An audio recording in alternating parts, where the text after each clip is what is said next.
Hoje vamos ver alguns causos do interior. Clique no botão de gostei, no botão vermelho de se inscrever e vamos ouvir os causos. Causo 1. O menino do poço. Meu nome é Antônio. Tenho 67 anos. Sou daqui de Itaberaba, interior da Bahia. Nasci e me criei aqui mesmo, numa roça que meu pai deixou para mim. Toda a vida fui roceiro, plantei feijão, milho, mandioca, casei com a Joana, tive 5 filhos e hoje já tenho neto correndo por aí. Mas tem uma coisa que aconteceu comigo quando eu era mais novo, uns 35 anos atrás, que até hoje me arrepia só de lembrar. Foi numa época que eu estava construindo uma cerca nova no fundo da propriedade, lá onde tem uns pés de jatobá grande e o terreno fica meio baixo, sabe? Naquele tempo, eu acordava cedo, umas 5 da manhã, tomava meu café preto e ia direto para o trabalho. Era época de seca, o sol batia forte demais. Então eu aproveitava as primeiras horas do dia para não pegar o calor bruto. Levava minha enxada, martelo, arame farpado e uns mourões que eu mesmo cortei. Pois bem, eu estava lá marretando um mourão quando escutei um barulho de água correndo. Achei estranho, porque naquela época do ano nem os riachos corriam direito. Parei para escutar melhor, e o barulho vinha de trás de uns arbustos fechados, perto de uma pedra grande que sempre teve ali. Fui ver o que era e descobri um poço. Rapaz, aquilo estava ali a vida toda e eu nunca tinha reparado. Era um poço fundo, com pedra em volta, bem feitinho. Parecia coisa antiga. A água estava cristalina, dava para ver o fundo, e tinha peixinho pequeno nadando lá embaixo. Pensei comigo, olha só, que sorte! Agora tenho água pertinho para quando eu estiver trabalhando aqui. E continuei meu serviço, mas de vez em quando dava uma olhada no poço, curioso. Foi aí que comecei a notar umas coisas meio esquisitas. Quando eu chegava de manhã, sempre tinha uma pedra jogada dentro da água. Todo dia era a mesma coisa. Eu tirava a pedra e no dia seguinte estava lá outra vez. Pensei que fosse algum animal, sei lá, um macaco ou coisa assim. Mas depois de uma semana, a coisa ficou mais estranha. Quando eu chegava, a água estava sempre mexendo,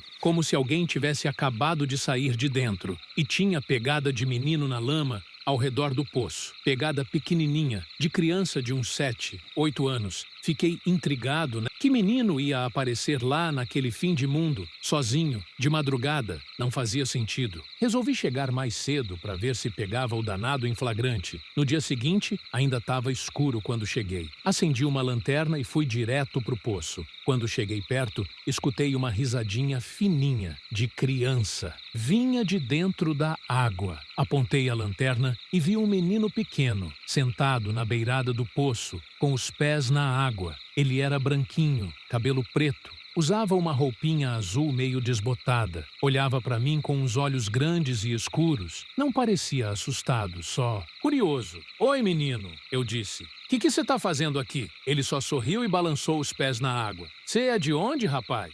Seus pais sabem que você tá aqui? O menino continuou sorrindo e apontou para o fundo do poço. Depois falou, com uma voz fininha. Tio, vem brincar comigo. A água tá quentinha. Senti um frio nas costas. Alguma coisa estava errada ali. Não, menino. Sai daí. Vem cá para fora que eu te levo para casa. Mas quando eu estendi a mão para ajudar ele a sair, o menino riu e mergulhou. Sumiu na água e não voltou mais. Fiquei esperando, nada. Peguei uma vara e fui cutucando a água, mas o poço era fundo demais. Nos dias seguintes, sempre a mesma coisa. Chegava de manhã, o menino estava lá. Conversava comigo, pedia para eu brincar com ele e toda vez terminava igual. Mergulhava e sumia. Comecei a ficar preocupado. Foi aí que resolvi perguntar para o seu Raimundo, um vizinho mais velho. Quando falei do poço, ele ficou branco que nem papel. Antônio, ele disse. Que poço é esse? Nunca vi poço nenhum por ali. Olha, seu Raimundo, o senhor deve ter esquecido. Tá lá pertinho da pedra grande, com água limpinha. Rapaz, eu conheço cada palmo desse terreno. Nunca teve poço ali não. E se tem um menino aparecendo, meu Deus do céu. Ele me contou uma história que me gelou o sangue. Uns 50 anos atrás, tinha uma família que morava naquela região. O filhinho deles, um menino de 8 anos, tinha se afogado num poço que ficava exatamente onde eu estava vendo o meu poço. Mas seu Raimundo Eu falei. Então o poço existia mesmo? Existia, sim. Mas depois que o menino morreu, a família tampou o poço com pedra e terra. Nunca mais ninguém viu rastro dele. Até hoje. Fiquei arrepiado. No dia seguinte, fui lá com mais coragem. Quando o menino apareceu, resolvi perguntar. Qual é seu nome, rapaz? João, ele respondeu. João Paulo. Eu moro aqui embaixo, na minha casinha. É fresquinho, tio. Vem ver. João Paulo, seus pais estão te procurando? Ele ficou triste. Mamãe chorou muito quando eu vim morar aqui, mas agora eu gosto. Só fico sozinho demais. Por isso que eu quero que você venha brincar comigo. Senti o peito apertar. João Paulo, você não pode ficar aí embaixo não, menino. Tem que ir embora, encontrar seus pais. Não posso, tio.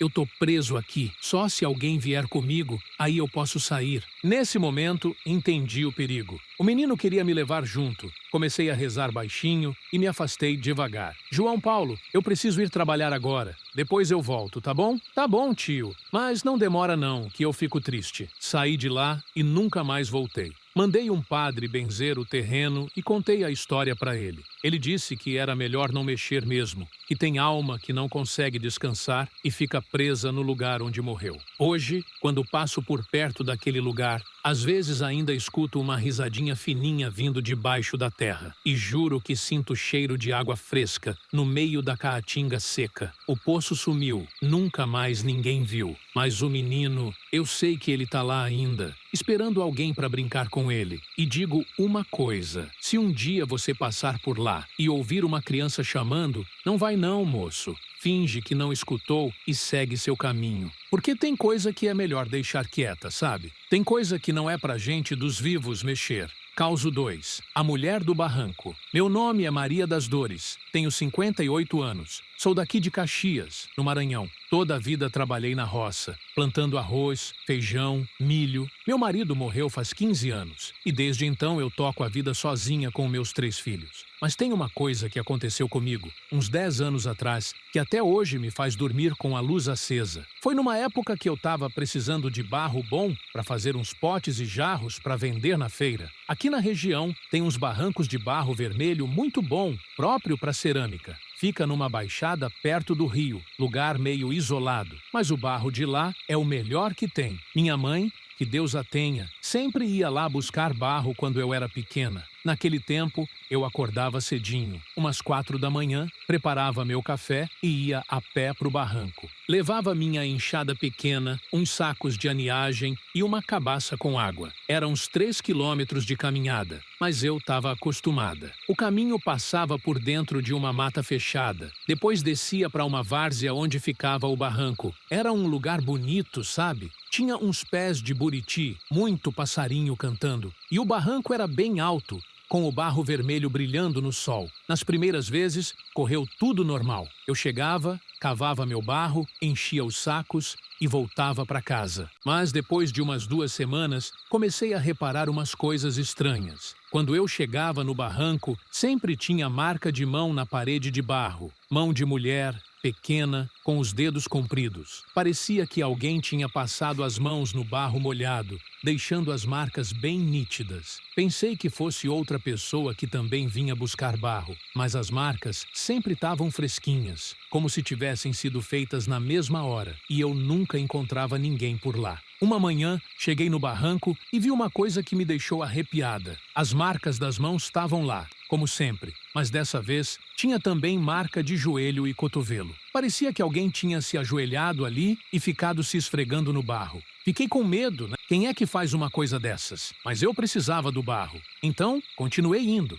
Só que a cada dia as marcas ficavam mais estranhas. Tinha pegada de mulher descalça, marca de unha riscada no barro. E uma vez, até achei cabelo comprido grudado na parede. Cabelo preto, bem liso, que parecia ter sido arrancado do couro cabeludo. Foi aí que comecei a escutar os barulhos. Quando eu estava cavando o barro, ouvia um gemido baixinho vindo de dentro do barranco. Era um som de sofrimento, sabe? Como se alguém tivesse com muita dor. No começo, pensei que fosse o vento batendo nas frestas do barranco. Mas o gemido tinha ritmo, parecia respiração humana. E sempre que eu parava para escutar, o gemido parava também. Uma manhã, cheguei mais tarde que o normal. O sol já estava alto quando comecei a cavar. De repente, escutei uma voz de mulher. Ai, meu Deus! Ai, que dor! Parei na hora e olhei em volta. Não tinha ninguém. A voz parecia vir de dentro do barranco, como se tivesse uma pessoa enterrada ali. Tem alguém aí? Eu perguntei, com o coração disparado. Ai, me ajuda, me tira daqui. Senti o sangue gelar. Peguei minha enxada e comecei a cavar mais fundo, pensando que podia ter alguém soterrado. Mas quanto mais eu cavava, mais o gemido ficava alto e desesperado. Tá doendo. Para de cavar. Parei na hora. Se a pessoa estava pedindo para parar, é que eu estava machucando ela. Mas como podia ser? Se eu só estava cavando barro? Foi aí que senti uma mão gelada tocar meu ombro. Me virei rápido e vi uma mulher em pé atrás de mim. Ela era magra, pálida, com cabelo comprido e preto. Estava toda suja de barro vermelho, como se tivesse saído de dentro do barranco. A roupa dela era branca, mas estava manchada de terra. E os olhos, meu Deus, os olhos dela eram tristes demais, cheios de lágrima. Por favor, ela disse, não cava mais aqui. Tá doendo em mim. Fiquei sem voz. A mulher chegou mais perto e eu vi que ela estava meio transparente. Dava para ver a mata atrás dela através do corpo. Quem é você? Eu perguntei, tremendo. Eu sou Isabel. Morri aqui faz muito tempo. Meu marido me enterrou viva neste barranco. Senti as pernas fraquejarem. Enterrou viva? Por quê? Ele achou que eu estava traindo ele. Não era verdade, mas ele não acreditou. Me trouxe aqui, cavou um buraco e me jogou dentro. Tampou com barro e foi embora. Ela começou a chorar e as lágrimas caíam misturadas com o barro no rosto. Desde então eu tô aqui, presa neste lugar. Toda vez que alguém mexe no barro, eu sinto na carne. É como se estivessem mexendo no meu corpo. Fiquei com tanta dó que quase chorei também. O que eu posso fazer para te ajudar? Só para de cavar aqui. Deixa eu descansar em paz. Mas, Isabel, você não pode sair daqui, ir embora, encontrar a luz? Não posso. Meu corpo está misturado com o barro. Enquanto alguém mexer na terra, eu vou ficar sofrendo. Prometi para ela que nunca mais ia voltar ali e cumpri minha promessa. Encontrei outro lugar para buscar barro, mais longe, mas pelo menos sem assombração. Mas às vezes, quando passo perto daquele caminho, ainda escuto o gemido da Isabel vindo do barranco. E tem gente que diz que de noite, quando faz luar, dá para ver uma mulher de branco em pé na beirada do barranco, olhando para quem passa. Contei a história para o padre da cidade e ele falou que ia benzer o lugar. Mas até hoje, quando chove muito, dizem que a água que escorre do barranco fica vermelha como sangue. Eu sei que a Isabel tá lá ainda, esperando alguém para encontrar os ossos dela e dar um enterro cristão. Mas ninguém tem coragem de mexer naquele barro. E eu não tenho mesmo. Se um dia você passar por um barranco de barro vermelho e ouvir gemido vindo de dentro da terra, não mexe não, moço. Pode ser que tenha alguém que morreu sofrendo e ainda está sentindo dor. Porque tem sofrimento que não acaba nem com a morte, sabe? E a gente que tá vivo não deve mexer com isso não. Causo 3. O lobisomem do sítio. Meu nome é João Batista. Tenho 72 anos. Sou daqui de Sobral, no Ceará. Toda a vida criei gado. Plantei algodão, milho, casei com a Francisca, tive 7 filhos e hoje já sou bisavô. Mas tem uma coisa que aconteceu comigo quando eu era mais novo, uns 40 anos atrás, que até hoje me faz fechar todas as portas quando faz lua cheia. Foi numa época que eu estava cuidando do gado num sítio afastado, lá para os lados de Meruoca. O sítio era do meu compadre Severino, um homem bom, trabalhador. Ele tinha me contratado para tomar conta das vacas e dos bois dele por uns meses, enquanto ele resolvia umas coisas na cidade. Era um lugar bonito, com muito pasto verde, açude grande e uma casinha simples, mas confortável. O trabalho era tranquilo. Eu acordava cedo, conduzia o gado para o pasto, verificava se estava tudo bem com os bichos e no final do dia trazia eles de volta para o curral. A casinha ficava a uns 200 metros do curral e tinha uma cerca boa em volta de tudo. Nas primeiras semanas, correu tudo normal. Eu estava gostando do trabalho, do sossego, da vida simples. Só que depois de um tempo, comecei a reparar que os bichos estavam ficando nervosos. Era sempre nas noites de lua cheia. O gado ficava inquieto, mugindo baixo, se agrupando num canto do curral. Os cavalos relincham e batiam casco no chão. E os cachorros, meu Deus, os cachorros ficavam doidos. Tinha 3 cachorros no sítio, o Trovão, a Princesa e o Lampião. Eram bichos bravos, bons de guarda, mas quando chegava a lua cheia, eles ficavam escondidos embaixo da varanda, tremendo de medo. Pensei que fosse algum animal selvagem rondando, onça, talvez, ou algum bicho que eu não conhecia, mas não achava rastro de nada. Só que o gado continuava nervoso e eu comecei a perder o sono. Uma noite, estava deitado na rede quando escutei um barulho esquisito vindo do curral. Parecia um animal grande caminhando, mas o som era diferente. Tinha algo errado naquele barulho. Peguei minha espingarda e fui ver. A lua estava cheia, iluminando tudo que nem dia. Quando cheguei perto do curral, vi que o gado estava todo espremido num canto, com os olhos arregalados de medo. Foi aí que escutei o barulho de novo. Vinha de fora do curral, do lado da mata. Era um som de passo pesado, mas não era passo de gente nem de bicho conhecido. Era como se fosse alguém caminhando em duas pernas, só que com unha riscando no chão. Fiquei quieto, esperando. De repente, vi uma sombra grande passar entre as árvores. Era uma coisa do tamanho de um homem, mas andava curvada, como se tivesse dificuldade para ficar em pé. A sombra parou na beirada da mata e ficou me olhando. Não dava para ver direito o que era, mas senti que tinha uns olhos brilhando no escuro, olhos vermelhos, que pareciam duas brasas. Apontei a espingarda, mas minhas mãos estavam tremendo. "Quem tá aí?" eu gritei. "Saia daí que eu tô armado." A coisa soltou um som que nunca vou esquecer. Não era rugido de animal,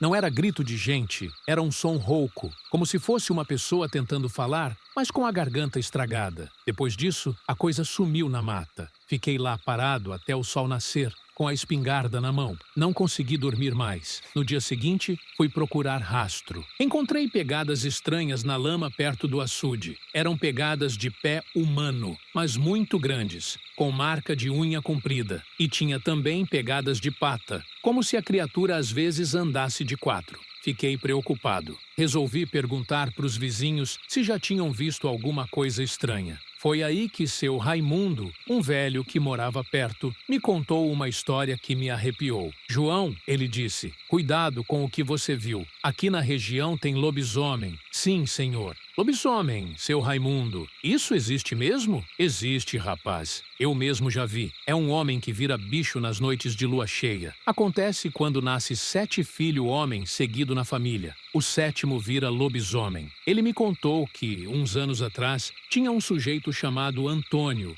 que morava nas redondezas. Ele era o 7º filho homem da família e, quando ficou adulto, começou a sumir de casa toda lua cheia. A mulher dele falava que ele saía de casa de noite e só voltava de manhã, todo arranhado, com a roupa rasgada, fedendo a bicho. Ela desconfiava, mas não sabia o que era. E o que aconteceu com ele? Sumiu. Um dia saiu de casa e nunca mais voltou. Dizem que ele não conseguia mais viver normal, que o bicho tinha tomado conta dele de vez. Fiquei com medo. E se o Antônio ainda estava por aí, virando lobisomem toda lua cheia? Resolvi ficar mais atento. Na lua cheia seguinte, me preparei melhor. Carreguei bem a espingarda, acendi uma fogueira grande perto da casa e fiquei de vigília. Os cachorros estavam escondidos de novo e o gado inquieto. Lá pelas 2 da manhã, escutei o barulho de novo. Dessa vez, a coisa estava mais perto. Consegui ver melhor quando ela saiu da mata. Rapaz, foi a coisa mais assustadora que já vi na vida. Era um homem, mas não era. Estava de pé, mas curvado, com os braços compridos quase tocando o chão.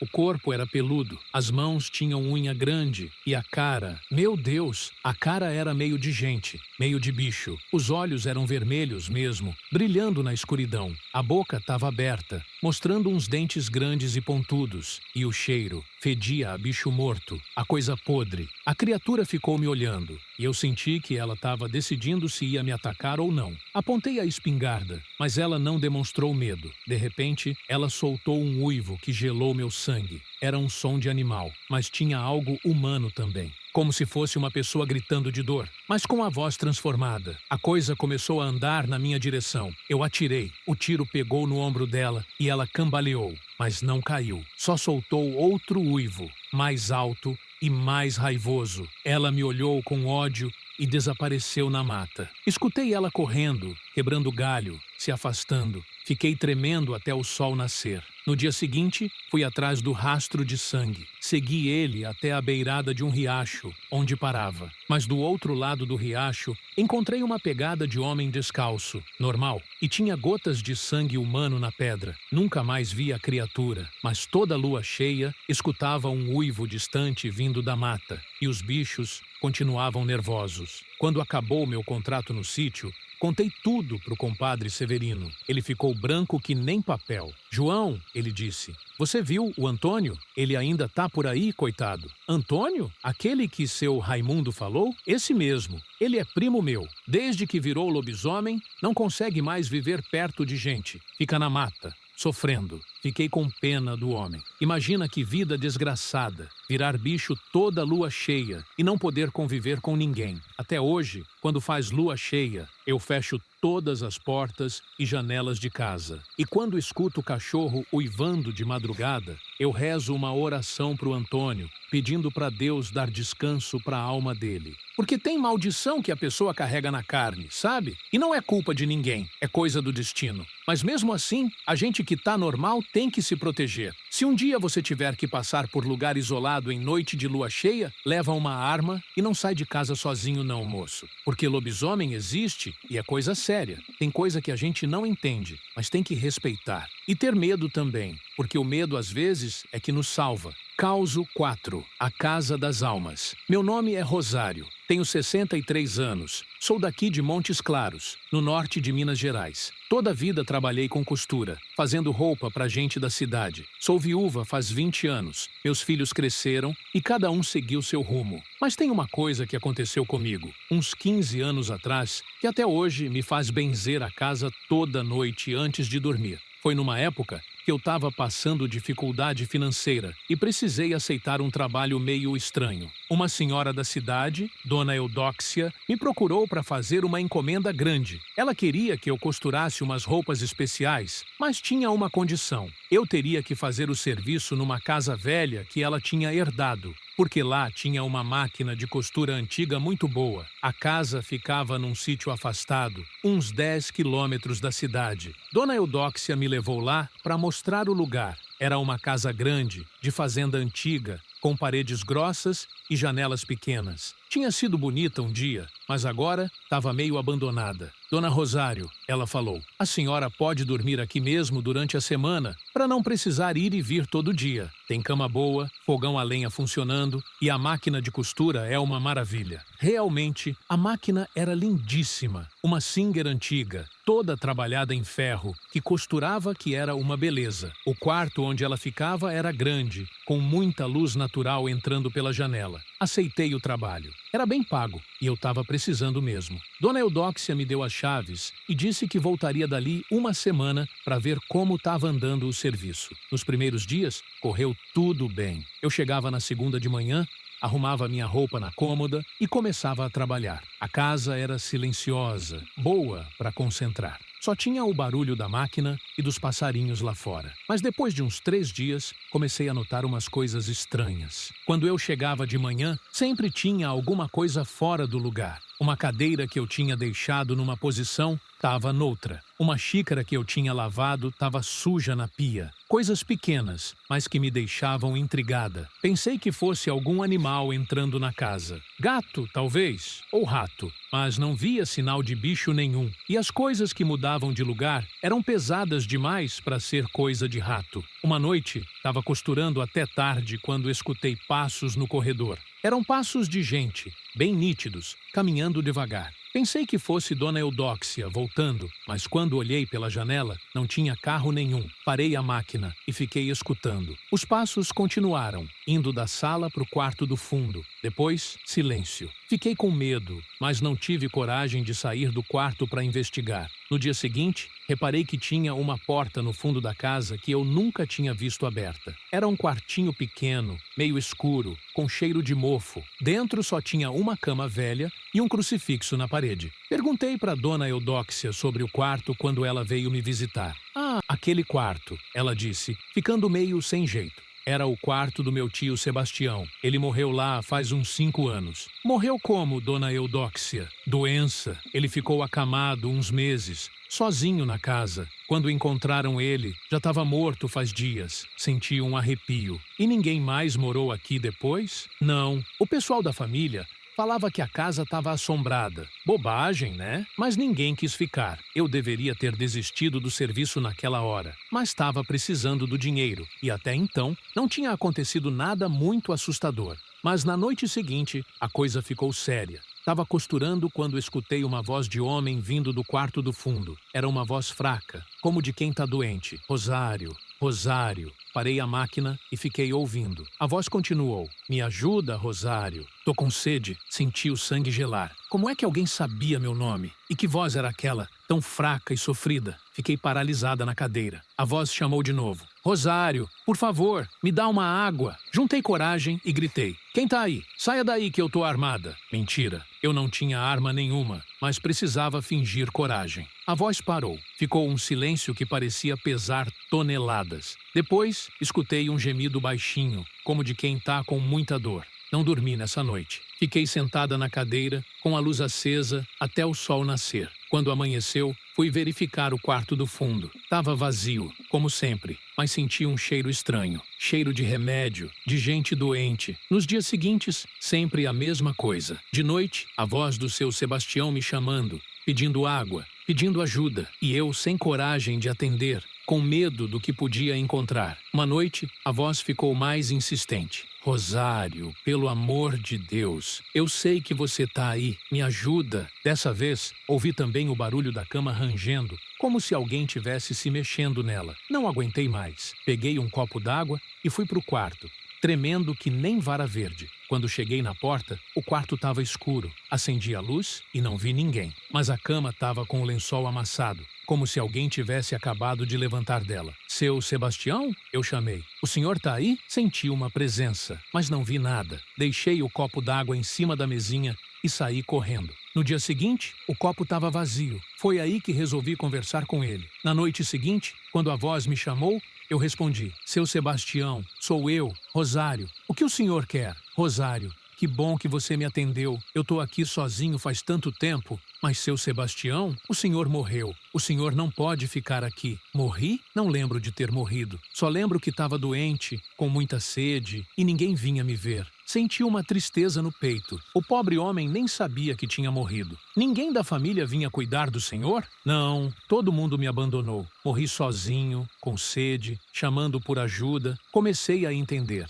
Seu Sebastião tinha ficado preso na casa porque morreu com muita mágoa, muito sofrimento. A alma dele não conseguia ir embora. Seu Sebastião, o senhor precisa descansar, procurar a luz e ir embora daqui. Não posso, Rosário. Tô preso aqui. Só vou conseguir sair se alguém me perdoar. Perdoar por quê? Eu fiz muita maldade na vida. Maltratei os empregados. Fui ruim com a família. Por isso ninguém vinha me ver quando eu estava doente. A voz dele estava cheia de arrependimento. E eu comecei a sentir pena. Seu Sebastião, eu perdoo o senhor. E tenho certeza que sua família também perdoa. Você perdoa mesmo, Rosário? Mesmo sem me conhecer? Perdoo sim. Todo mundo merece perdão. Quando falei isso, senti uma paz estranha no ar. Como se um peso tivesse saído de cima da casa. Obrigado, Rosário. Obrigado. Agora eu posso ir. E nunca mais escutei a voz dele. Terminei meu serviço em paz. E quando contei para dona Eudóxia, ela chorou. Coitado do tio Sebastião, ela disse. Ele realmente era meio difícil, mas não merecia morrer sozinho daquele jeito. Depois disso, a casa ficou diferente. Mais leve, mais silenciosa, como se uma tristeza antiga tivesse ido embora. Aprendi uma coisa naqueles dias. Às vezes, os mortos ficam presos aqui porque carregam culpa ou mágoa. E às vezes, só uma palavra de perdão é o que eles precisam para encontrar o descanso. Se um dia você se deparar com uma alma penada, não tenha medo. Escuta o que ela tem para dizer. Pode ser que ela só precise de um pouco de compreensão para seguir em paz, porque todo mundo comete erro na vida e todo mundo merece uma segunda chance, mesmo depois da morte. Causo 5. O rio que chama meu nome é Valdeci. Tenho 54 anos. Sou daqui de Parintins, no Amazonas. Toda a vida vivi na beira do rio, pescando, navegando, conhecendo cada remanso e cada curva dessas águas.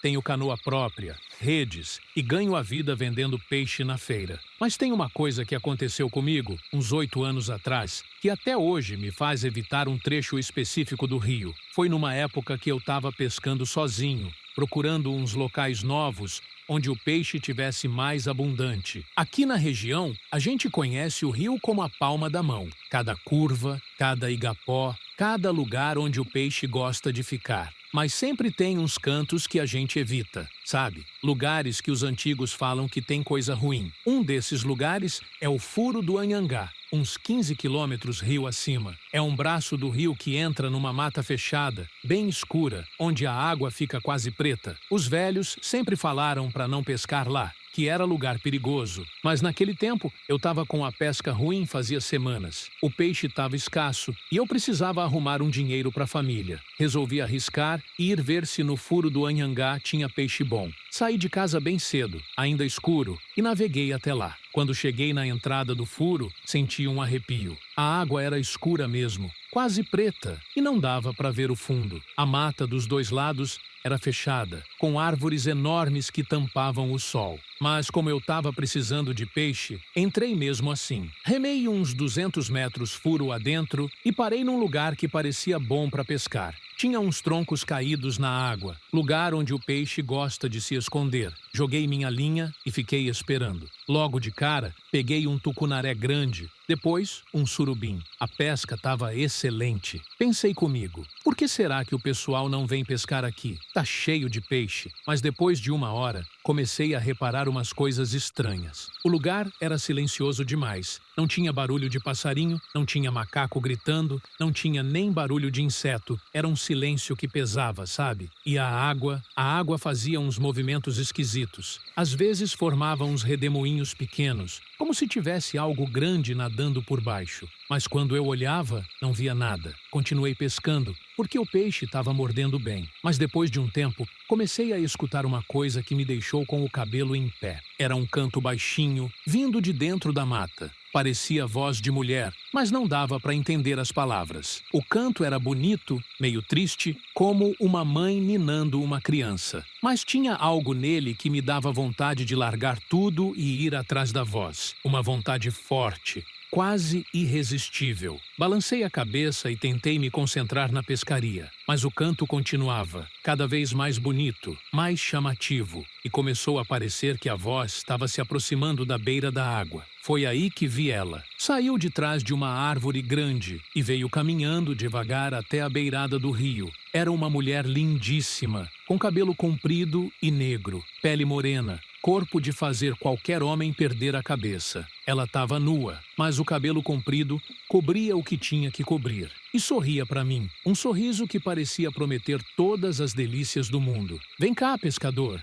ela disse, com uma voz doce como mel. "Vem conversar comigo." Senti uma vontade doida de remer para a beira, sair da canoa e ir encontrar com ela. A vontade era tão forte que já estava levantando da canoa quando me lembrei das histórias que meu avô contava. Iara, pensei, é a Iara. A Iara é a mãe d'água, a sereia do rio. Ela aparece para os homens numa forma de mulher linda, seduz eles e leva para o fundo do rio. Quem vai com ela nunca mais volta. Sentei de volta na canoa e fiquei olhando para ela. A Iara continuou sorrindo e fazendo gestos para eu me aproximar. "Não tenha medo", ela disse. "Eu só quero te conhecer melhor. Você é um pescador bonito." A voz dela era hipnotizante. Quanto mais ela falava, mais vontade eu tinha de ir até ela. Mas eu sabia que se saísse da canoa, estava perdido. "Não posso", eu falei, lutando contra a vontade. "Tenho que voltar para casa." "Casa?" Ela riu e a risada era como música. "Que casa?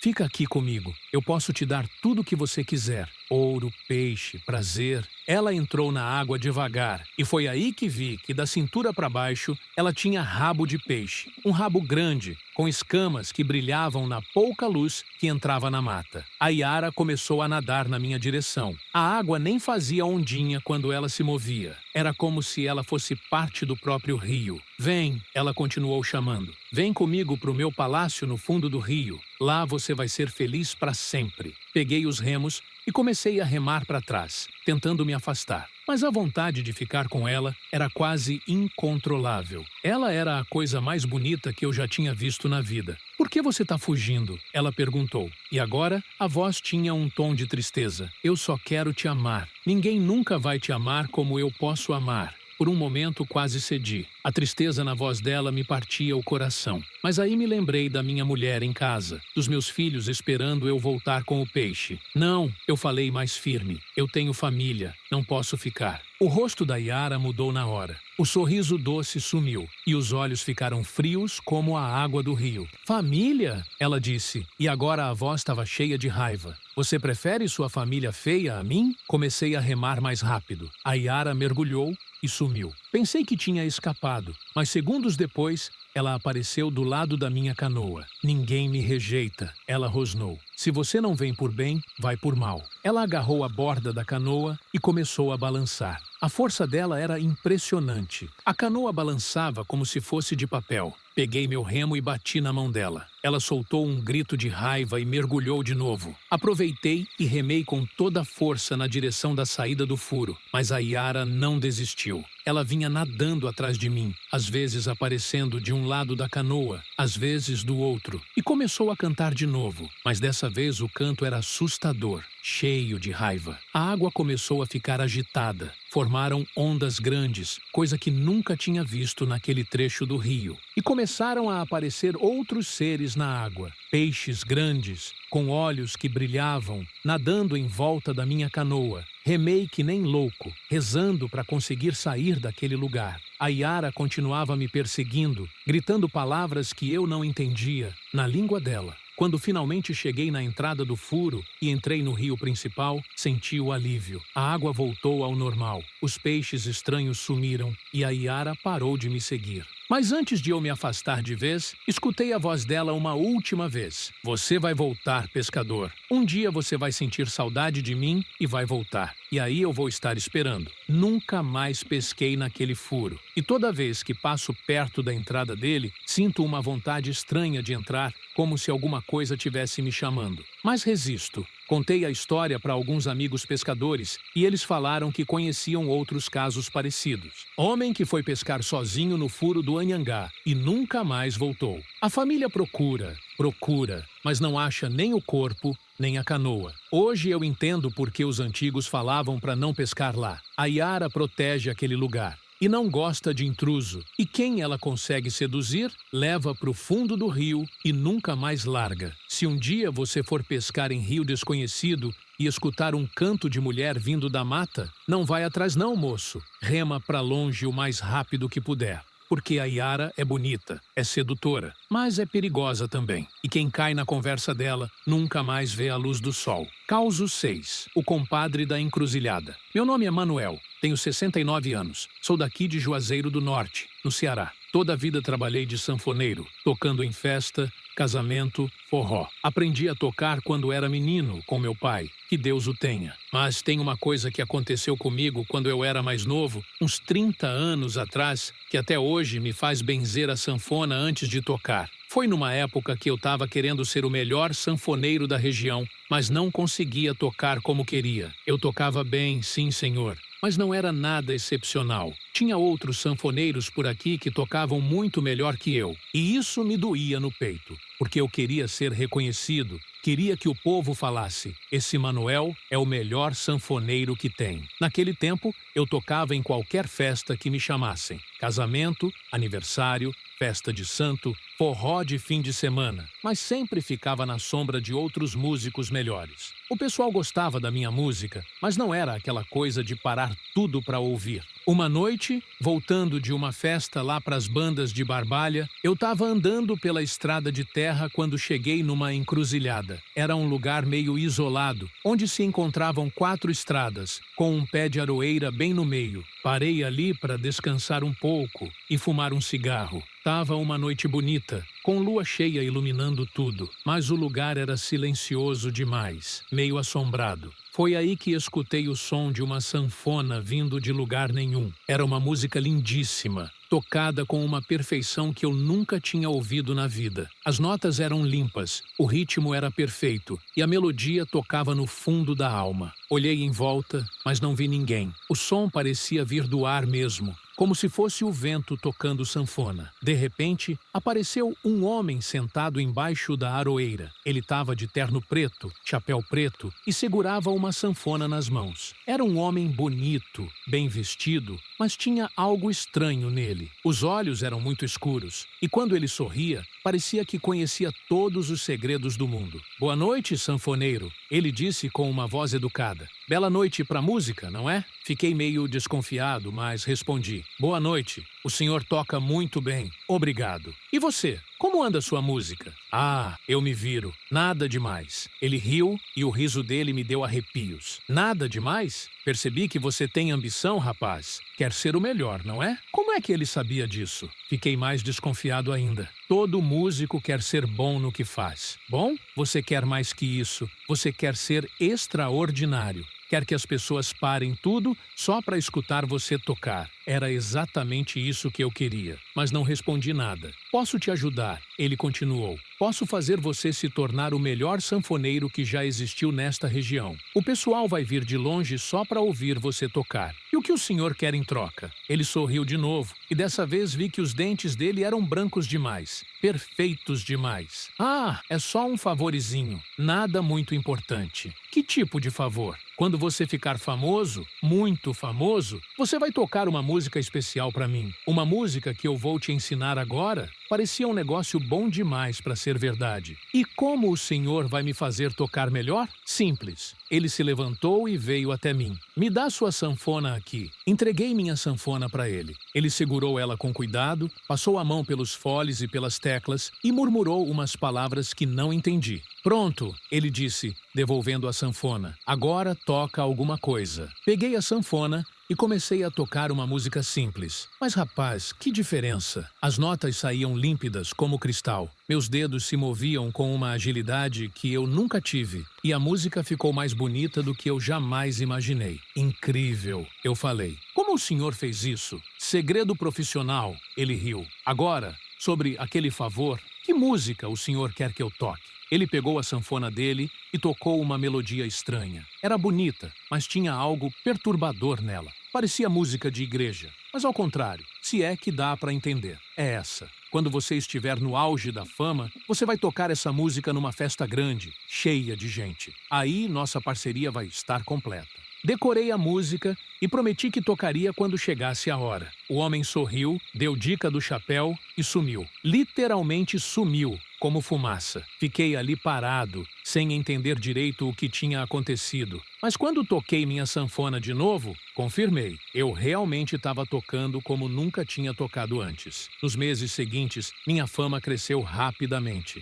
Todo mundo queria me contratar para tocar. Eu fazia 3, 4 festas por fim de semana e sempre o pessoal ficava impressionado com minha música. Em um ano, eu já era conhecido em toda a região. Vinha gente de outros estados só para me ouvir tocar. Gravadoras começaram a me procurar e até apareci na televisão algumas vezes. Eu estava vivendo o meu sonho. Era reconhecido como o melhor sanfoneiro do Nordeste. Ganhava dinheiro, tinha fama. Mas às vezes, de noite, eu lembrava do homem da encruzilhada e ficava preocupado com a promessa que fiz. 2 anos depois, fui convidado para tocar numa festa enorme em Fortaleza. Era o festival de música mais importante do estado, com milhares de pessoas. Seria o auge da minha carreira. Na noite da apresentação, quando eu estava me preparando nos bastidores, apareceu o homem de terno preto. Ele estava igual naquela noite na encruzilhada. Mesmo terno, mesmo chapéu, mesmo sorriso estranho. "Chegou a hora, sanfoneiro", ele disse. "Lembra da nossa conversa?" Meu sangue gelou. "Lembro, sim, senhor." "Ótimo. Hoje você vai tocar minha música para o público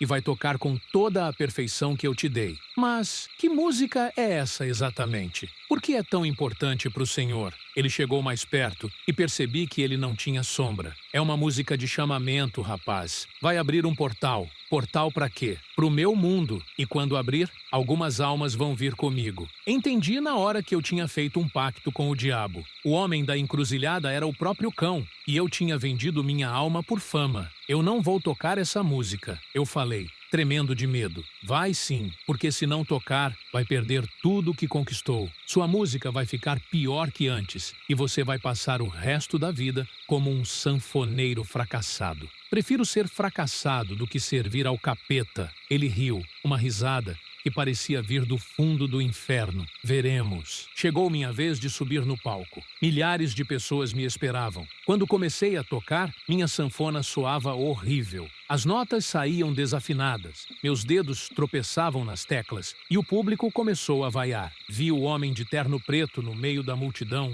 sorrindo. Ele acenou para mim, como quem diz, última chance. Parei de tocar e peguei o microfone. Pessoal, eu falei, hoje eu descobri que às vezes é melhor ser um músico comum com alma limpa do que um gênio com alma vendida. Saí do palco no meio da vaia. Minha carreira acabou naquela noite. Nunca mais consegui tocar como antes. Voltei a ser um sanfoneiro simples, tocando em festinhas pequenas. Mas sabe de uma coisa? Eu durmo em paz todas as noites, porque preferi perder a fama a perder minha alma. O homem da encruzilhada nunca mais apareceu. Mas às vezes, quando passo por alguma encruzilhada de madrugada, sinto que tem alguém me observando da sombra. Se um dia alguém aparecer para você oferecendo sucesso fácil demais, desconfie, moço, porque toda barganha com o diabo tem um preço que a gente só descobre depois que é tarde demais. Eu preferi ficar pobre e honesto a ficar rico e condenado. E não me arrependo não, porque tem coisa que nem todo o ouro do mundo paga. Causo 7. A procissão dos mortos. Meu nome é Benedita. Tenho 71 anos. Sou daqui de São Luís do Maranhão. Toda a vida trabalhei como parteira, ajudando as mulheres a dar à luz. Já trouxe mais de 200 crianças ao mundo e sempre tive muito respeito pela vida e pela morte. Mas tem uma coisa que aconteceu comigo, uns 20 anos atrás, que até hoje me faz rezar 3 Ave-Marias antes de sair de casa, depois do escurecer.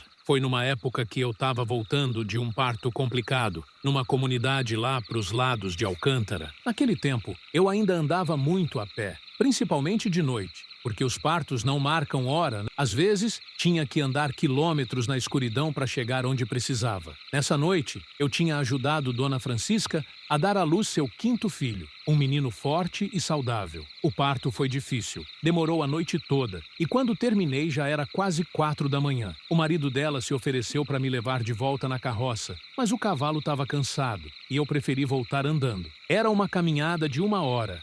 E eu conhecia bem o caminho. A estrada passava por dentro de uma mata, depois por umas roças abandonadas, e terminava na entrada da cidade. Era um caminho que eu já tinha feito centenas de vezes, sempre sem problema. Mas naquela madrugada, alguma coisa estava diferente. O ar estava pesado, meio úmido, com cheiro de vela derretida, e não tinha barulho nenhum de bicho, coisa que sempre me deixava intranquila. Quando cheguei na parte da mata, comecei a ouvir um som distante. Parecia canto de igreja, mas muito baixinho, como se viesse de longe. Pensei que fosse alguma reza de finados em alguma casa da região. Mas, quanto mais eu andava, mais o canto ficava claro. Era mesmo um canto fúnebre, desses que se canta em velório e enterro, e parecia que estava vindo na minha direção. Resolvi sair da estrada e me esconder atrás de umas moitas, para ver quem estava passando àquela hora da madrugada cantando música de enterro. Foi aí que vi a coisa mais assustadora da minha vida. Vinha descendo a estrada uma procissão de gente, mas não era gente viva não, era uma procissão de mortos. Na frente vinha um homem alto, vestido de preto, carregando uma cruz grande. Atrás dele vinha uma fila de pessoas cantando,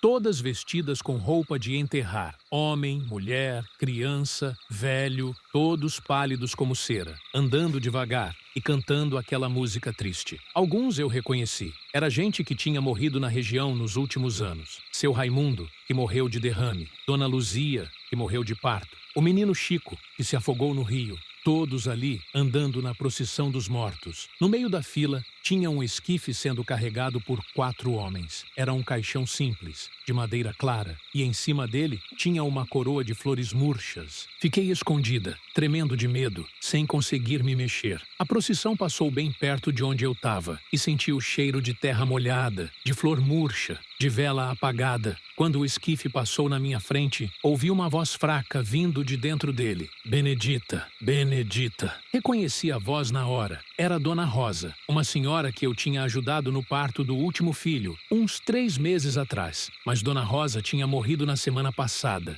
de febre. Benedita, a voz continuou. Me ajuda, eu não quero ir. Senti o coração disparar. Dona Rosa estava pedindo minha ajuda, mas como eu podia ajudar uma pessoa que já tinha morrido? A procissão parou. Todos os mortos se viraram para olhar na minha direção. Os olhos deles eram fundos, sem brilho, como buracos na cara. O homem da cruz se aproximou da minha moita. Saia daí, parteira, ele disse, com uma voz que parecia vir de dentro de um poço. A gente sabe que você tá aí. Não tive escolha. Saí de trás da moita, com as pernas bambas de medo. Quem são vocês? Eu perguntei, embora já soubesse a resposta. Somos os que não conseguem descansar. Ele respondeu, e viemos buscar mais alguém para nossa procissão. Buscar quem? Ele apontou para o caixão. Dona Rosa não quer vir conosco. Diz que ainda tem coisa para resolver no mundo dos vivos, mas todo mundo tem que seguir seu destino. A voz de Dona Rosa saiu do caixão de novo. Benedita, eu não posso ir. Meu netinho tá doente. Preciso cuidar dele. Entendi a situação.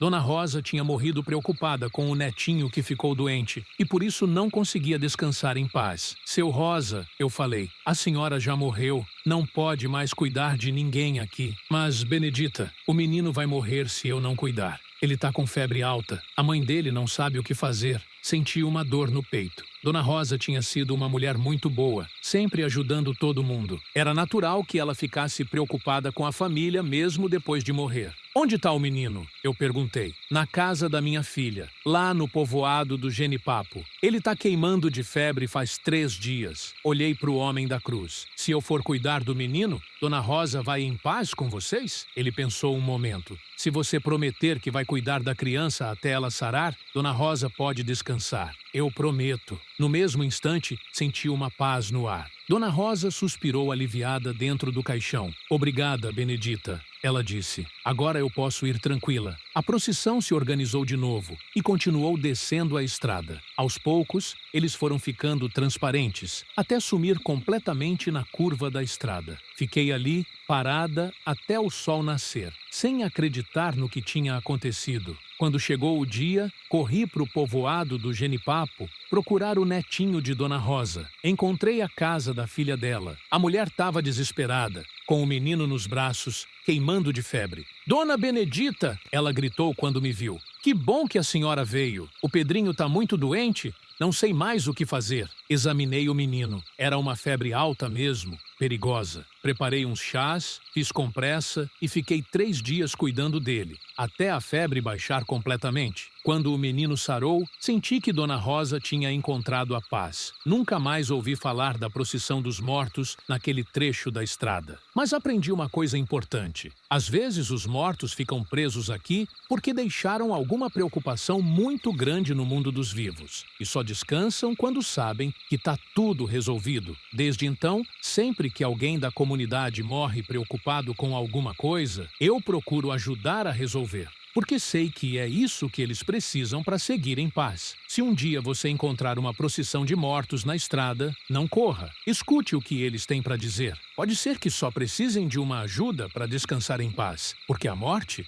não é o fim de tudo, né? Às vezes, é só o começo de outra preocupação. Causo 8. O bicho do mato. Meu nome é Expedito. Tenho 65 anos. Sou daqui de Altamira, no Pará. Toda a vida trabalhei como caçador e guia na floresta. Conheço a mata como poucos. Sei onde tem cada tipo de bicho, cada planta, cada perigo. Mas tem uma coisa que aconteceu comigo, uns 12 anos atrás, que até hoje me faz levar reza benta quando entro na mata. Foi numa expedição que eu estava guiando uns pesquisadores de fora, gente estudiosa que queria conhecer bichos raros da Amazônia. Eram 3 cientistas, um brasileiro de São Paulo, uma alemã loira e um americano gordo, gente educada, mas que não entendia nada de floresta. Queriam ficar acampados na mata por 2 semanas, estudando os animais. Escolhi um lugar que eu conhecia bem, numa clareira grande perto de um igarapé, uns 40 quilômetros rio adentro. Era um local bonito, com muita caça, muita água limpa e relativamente seguro para quem não conhece a mata. Montamos o acampamento. 3 barracas, uma cozinha improvisada e uma área para eles fazerem suas pesquisas. Eu dormia numa rede armada entre 2 árvores. sempre alerta, porque na mata a gente nunca sabe o que pode aparecer. Os primeiros dias correram normal. Os pesquisadores ficavam felizes da vida, fotografando passarinho, pegando inseto, anotando tudo nos cadernos deles. E eu ajudava, mostrando onde encontrar cada tipo de bicho. Mas depois de uma semana, comecei a notar umas coisas estranhas. Os animais da região estavam se comportando diferente. Os macacos, que sempre faziam barulho de manhã, ficaram quietos. Os pássaros sumiram. E os bichos que vinham beber água no igarapé pararam de aparecer. Era como se alguma coisa tivesse chegado na área e espantado todos os animais. Mas eu não conseguia identificar o que era. Uma noite, estava dormindo na minha rede quando escutei um barulho estranho vindo da mata. Era como se fosse um bicho grande caminhando, quebrando galho, pisando em folha seca. Mas o barulho era diferente de qualquer animal que eu conhecia. Peguei minha lanterna e fui investigar. Segui o rastro do barulho mata adentro, mas não achei nada. Só umas pegadas estranhas na lama perto do igarapé. As pegadas eram de um bicho que eu nunca tinha visto. Eram grandes, com 5 dedos como de gente, mas com marca de garra na ponta. E o passo era largo demais para ser de pessoa. Voltei para o acampamento intrigado. No dia seguinte, mostrei as pegadas para os pesquisadores. Eles ficaram animados, achando que tinham descoberto uma espécie nova. Expedito, falou o brasileiro. Que animal pode ter feito essas pegadas? Não sei não, doutor. Nunca vi pegada igual. A alemã tirou um monte de foto das pegadas e ficou medindo elas com uma régua. É fascinante, ela disse. Parece pegada de primata, mas muito grande. Naquela noite, o barulho voltou, dessa vez mais perto do acampamento. Acordei e vi que os pesquisadores também tinham escutado. Eles estavam na barraca sussurrando, empolgados com a possibilidade de ver o bicho. Expedito, o americano me chamou baixinho. Vamos tentar filmar ele? Não sei se é boa ideia não, doutor. Bicho desconhecido? Pode ser perigoso, mas eles insistiram. Pegaram as câmeras e as lanternas e saíram da barraca. Eu fui junto, claro,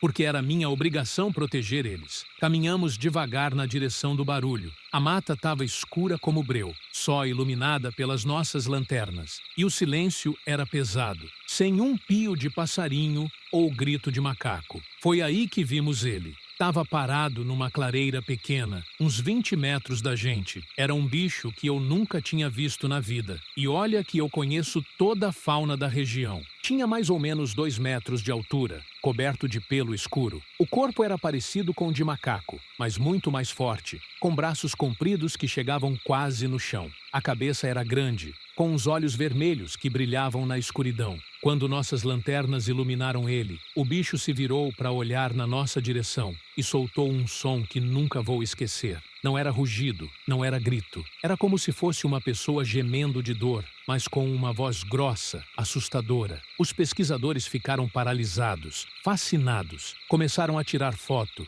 filmar, sussurrar entre eles. Mas eu senti que alguma coisa estava muito errada. O bicho começou a se aproximar devagar. Andava meio curvado, apoiando os braços compridos no chão às vezes. E os olhos vermelhos não saíam da gente. Vamos embora, eu sussurrei para os doutores. Esse bicho não é normal. Mas Expedito, a alemã falou, é a descoberta do século. Pode ser uma espécie nova de primata. Não é primata não, doutora. Não sei o que é, mas não é coisa boa. O bicho parou de andar e ficou nos olhando. Parecia que estava estudando a gente, decidindo o que fazer. E tinha algo na expressão dele que me dava arrepio. Era inteligente demais, esperto demais. De repente, ele abriu a boca e mostrou uns dentes enormes, pontudos, e soltou aquele gemido de novo, só que mais alto, mais ameaçador. Agora vamos, eu falei, puxando os pesquisadores. Esse bicho vai atacar. Voltamos correndo para o acampamento. O bicho não veio atrás, mas ficou lá na clareira, soltando aqueles gemidos horríveis. No dia seguinte, decidi que era melhor levar todo mundo embora. Mas os pesquisadores não queriam sair de jeito nenhum. Expedito, o brasileiro falou. A gente precisa estudar esse animal. Pode ser o descobrimento mais importante da zoologia moderna. Doutor, eu tô com medo desse bicho. Ele não é natural. Como assim não é natural? É só um animal desconhecido. Tentei explicar. mas eles não entenderam. Para eles, era só mais um bicho da mata. Mas eu sabia que tinha alguma coisa sobrenatural naquela criatura. Naquela noite, o bicho voltou, dessa vez mais ousado, chegando bem perto das barracas, e começou a fazer uma coisa que me gelou o sangue. Imitava a nossa voz. Expedito, ele chamava, com uma voz que parecia a do doutor brasileiro, mas meio distorcida. Expedito, vem aqui. Os pesquisadores ficaram fascinados. Acharam que o bicho estava tentando se comunicar. Mas eu sabia que aquilo era coisa do demônio. Doutor, eu falei pro brasileiro, bicho não imita voz de gente. Isso aí é curupira, é mapinguari, é alguma assombração da mata. Expedito, você tá sendo supersticioso. É só um comportamento animal interessante. Mas na madrugada, a coisa ficou séria. O bicho começou a cercar o acampamento, quebrando galho,